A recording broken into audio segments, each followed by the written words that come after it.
it was a $15 million buyout that over the summer they negotiated down and said, well, if you make it past October 1st, it becomes 7.5.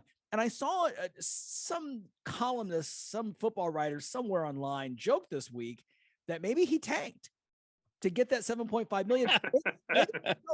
If we lose Oklahoma, it's not a big enough deal. I mean, they may keep me one more week because it was Oklahoma, they're ranked in the top 10. But if I lose to Georgia Southern, now that's enough. And, I mean, I never thought about that, but it is 7.5 million. Maybe. People do a lot of things for $7.5 million, including losing to Georgia Southern, evidently. So I wouldn't know. Oh, Mike, you need a lot of pizza for $7.5 million. I'm assuming I would, but nobody's offered me $7.5 million to stink. Well, think about the movie Indecent Proposal that was 30 years ago. Yeah. And Robert Redford offered Woody Harrelson $1 million to Demi Moore. But that was 1990 prices, 1992, 93, right? So today, 7.5, I think Woody and Demi go hop on Robert Redford's boat. It's like tag team effort. Oh, we're good. It's downhill. Oh, we get into the sturdy land. Too soon? Anyway, I don't know if that's the case or not, but it is a family show. So let's put this back on the rails. So the bottom line is, Scott Frost. Larry, you're the one who drove the train. I did. Right. It wasn't even Mike or I. That's the scary part. Right off the bridge. Larry is revealing a new side to himself here at Big Sports Radio. And we're just 4 minutes into the show.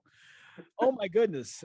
God help us all. Big as Nebraska football. I grew up in Illinois. I had a Nebraska football jersey back in the 80s. That's how big Nebraska. Oh, come on, Larry. Gee whiz. I did. So I had a lot of jerseys. He wore it over his tie. Yeah. Under his sport coat.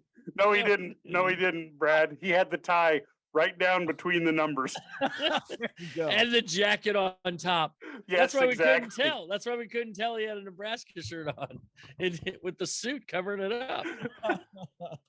On that note, Mike, this week, the NCAA said that the kids who have transferred since August 31st are not allowed to transfer until December to go into that portal. They've changed the portal dates. So those guys, like a guy like Meckler, he might as well write out the season here. I mean, because you never know, and then go. It's not like people just running out after week one now, which I think makes sense. Oh man, and the NCAA did that, and it makes sense, huh? I guess even oxymoron. A blind squirrel. It's an oxymoron.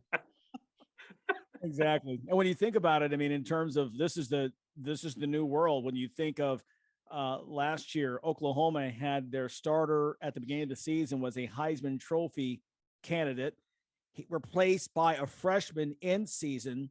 Both of those guys no longer at Oklahoma. Williams follows Lincoln Riley to USC. Spencer Rattler's now at South Carolina. In comes Dylan Gabriel from Central Florida to Oklahoma. I mean, it's all, Quinn Ewers goes to Ohio State, gets his $1 million NIL package, says, I'm out of here, goes to Texas. I mean, there's no guarantees. So you're exactly right. You can be here today, gone tomorrow. And that's just the way it is.